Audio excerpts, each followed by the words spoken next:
Body ফ্রেমটা প্লাস্টিকের, তবে ভাই এটা রিয়ার প্যানেলটা কিন্তু খুবই স্টাইলিশ।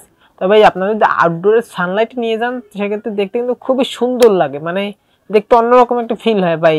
সানলাইটের আলো পড়লে একটু কালারটা রিফ্লেক্ট করে, দেখতে ভালোই লাগে। এবং হ্যান্ডফিলটাও খুবই সুন্দর পাবেন, হাতে ধরে অনেক ভালো একটা ফিল পাবেন। সাথে কিন্তু 36 মান্থের ফ্লুয়েন্সি সার্টিফিকেশন রয়েছে। আপনারা সকলেই জানেন, এর আগেও এ নিয়ে অনেকবারই আলোচনা করা হয়েছে, মানে 3 বছরের ফ্লুয়েন্সি সার্টিফিকেশন। আবারও বলছি, যারা জানেন না তাদের জন্য বলছি, ফ্লুয়েন্সি সার্টিফিকেশনের মানে হচ্ছে আপনি প্রথম মানে নতুন ফোন কিনে যেরকম পারফরমেন্স পাবেন ঠিক 3 বছর পর্যন্ত সেম পারফরমেন্স পাবেন। পারফরমেন্সে কোনো প্রকার কোনো ড্রপ করবে না, মানে পারফরমেন্সে কোনো ল্যাগিং ইস্যু কোনো কিছু মিলবে না, মানে একদম নতুনের মতোই পারফরমেন্স পাবেন 3 বছর। এবং IP54 এর সার্টিফিকেশন রয়েছে, যার কারণে টুকটাক পানির ছিটাফোঁটা কিংবা টুকটাক ধুলাবালি লাগলেও এতে কোনো সমস্যা হবে না, মানে টুকটাক পানির ছিটাফোঁটা লাগলে সমস্যা হবে না, মানে ছিটে ছিটে বৃষ্টিতেও যদি ভিজে সেক্ষেত্রেও পানি ভিতরে ঢুকবে না। অপারেটিং সিস্টেম হিসেবে পেয়ে যাবেন অ্যান্ড্রয়েড 14 এর গো এডিশন। এবং ইউআই কিন্তু খুবই স্মুথ পাবেন, মানে এই প্রাইসে মানে মাত্র 9,000-10,000 টাকা প্রাইস পয়েন্টে যতটুকু পার প্রয়োজন ততটুকুই দিচ্ছে ইউআইতে ভাই। এর থেকে বেশি আশা করা যায় না, মানে এই প্রাইস হিসেবে ঠিকঠাকই আছে। তবে টুকটাক কিছু অপ্রয়োজনীয় আছে, মানে ব্লুটুথ আছে যেগুলো আপনারা চাইলে আনইনস্টল করে দিতে পারবেন। আর হ্যাঁ, আবারও বলছি, যাদের মানে যারা ফোন কিনবেন অবশ্যই ব্লুটুথ অ্যাপস কিছু না কিছু থাকবেই, তার যে কোনো ফোনে বা যে কোনো মডেলের ডিভাইসই হোক না কেন। আর আপনাদের কাজ থাকবে সবার প্রথমেই ব্লুটুথ গুলো ইনস্টল করে দেওয়া, মানে যেগুলো আপনার প্রয়োজন না অবশ্যই ইনস্টল করে দেবেন, তাহলে ফোনের পারফরমেন্স কিন্তু একটু ভালো পাবেন। ফোনটিতে 4GB র্যামের পাশাপাশি 8GB ভার্চুয়াল র্যামও পেয়ে যাবেন। সব মানে ভার্চুয়াল র্যামটা কিন্তু সবার জন্য না, শুধুমাত্র গেমারদের জন্যই কাজ করে, মানে যারা গেমিং করেন তাদের জন্যই কাজ করবে, মানে মাল্টিটাস্কিং এ সাপোর্ট দিবে। তবে যারা নর্মাল ইউজ করেন তাদের জন্য ভার্চুয়াল র্যাম কোনো সুসংবাদ বই নিয়ে আসতে পারেনি, দুঃখিত। ফোনটির থিকনেস 8.5 মিলিমিটার এবং ওয়েট 192 গ্রাম ভাই। তবে ওয়েট কিন্তু মোটামুটি লাইট ওয়েটই আছে এবং থিকনেসও ঠিকঠাকই আছে মোটামুটি। তবে ওয়েট লাইট ওয়েট হওয়ার কারণে কিন্তু হ্যান্ডফিল খুব সুন্দর পাবেন, ওই প্রথমেই তো বললাম। আর অন হ্যান্ডফিল কিন্তু খুবই সুন্দর পাবেন, মানে এক হাতে অনায়াসে ব্যবহার করতে পারবেন। পোর্শন বাটন নিয়ে কথা বলতে গেলে ফোনটির রাইট সাইডে রয়েছে একটি ভলিউম বাটন এবং একটি পাওয়ার অন বাটন।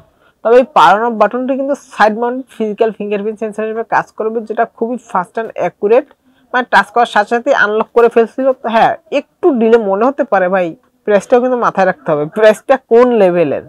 এবং লেফট সাইডে রয়েছে একটি সিম ট্রে, যাতে আপনারা দুটি সিমের পাশাপাশি এক্সটার্নাল মেমোরি কার্ড ইউজ করতে পারবেন। এবং উপরের দিকে কিছুই নেই, এবং নিচের দিকে রয়েছে main speaker, primary mic, USB type C charging port এবং 3.5 mm একটি হেডফোন জ্যাক। ব্যাটারি সেকশনে রয়েছে 5000 mAh একটি ব্যাটারি, এবং এই ব্যাটারিটিকে চার্জ করার জন্য রয়েছে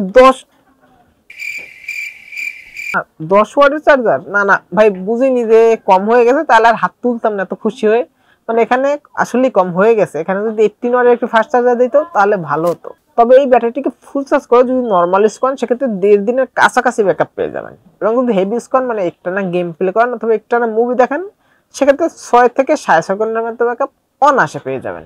ডিসপ্লে সেকশনে পেয়ে যাবেন 6.7 ইঞ্চি একটি এইচডি প্লাস আইপিএস এলসিডি প্যানেলের ডিসপ্লে। সাথে পেয়ে যাবেন 120 Hz রিফ্রেশ রেট বাই। তবে 120 Hz রিফ্রেশ রেট থাকলেও এটা কিন্তু সব জায়গায় কাজ করবে না, 90 Hzটাই মোটামুটি ভালোভাবেই কাজ করবে, বাট 120 Hz ওইভাবে কাজ করবে না। এবং ডিসপ্লে রেজুলেশন হিসেবে পেয়ে যাবেন 16x720 পিক্সেল এবং পিক্সেল ডেনসিটি হিসেবে পেয়ে যাবেন 262 পিপিআই। ডিসপ্লের উপর ফ্রন্টে ঠিক সেন্টার রয়েছে একটি পাঞ্চল সেলফি ক্যামেরা। ভাই এখানে কিন্তু দুর্দান্ত কিছু করেছে, মানে অনেক বেশি দামের ফোনেও দেখা যায় এখন পাঞ্চল সেলফি ক্যামেরা দেয় না, বাট এরা এই প্রাইসে মানে মাত্র 9-10 হাজার টাকায় দিয়েছে।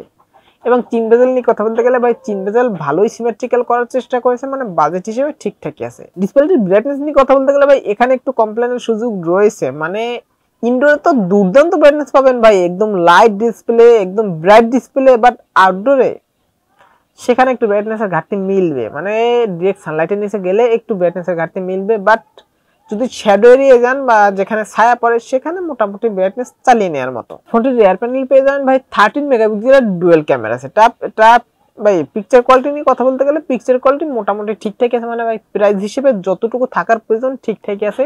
তবে আমার মনে হয় এখানে যদি মানে স্যাচুরেশনটা আরেকটু বেশি করে দিত তাহলে আরো ভালো হতো, এবং কালার টোনটাও যদি একটু স্মুথ করে দিত তাহলে আরো ভালো লাগতো দেখতে।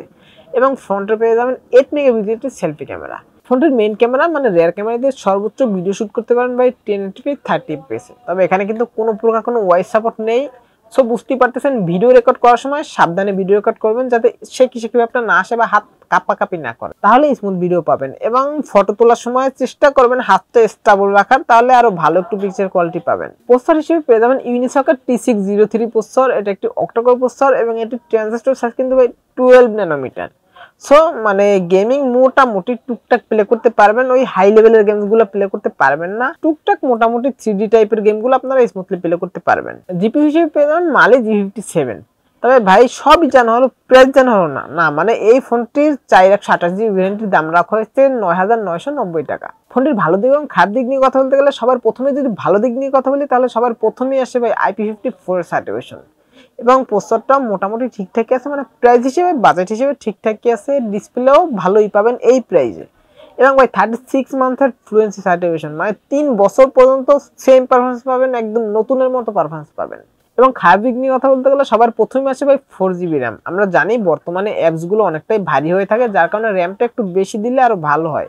সো এখানে 4GB একটু দুর্বলই হয়ে গেছে, এখানে 3-4টে অ্যাপস একসাথে যদি প্লে করতে যান সেক্ষেত্রে একটু ল্যাগিং দেখা মিলতে পারে। সো এখানে যদি একটু প্রাইসটা বাড়াতো, প্রাইসটা একটু বাড়িয়েও 6GB মানে 6GB র্যাম করলে ভালো হতো। এবং লো ব্রাইটনেস রয়েছে এবং 10 ওয়াটের চার্জার, এখানে 18 ওয়াটের চার্জার দিলে আরো ভালো হতো। সো আজকে ভিডিও এই পর্যন্তই, দেখা হবে নেক্সট কোনো ভিডিওতে।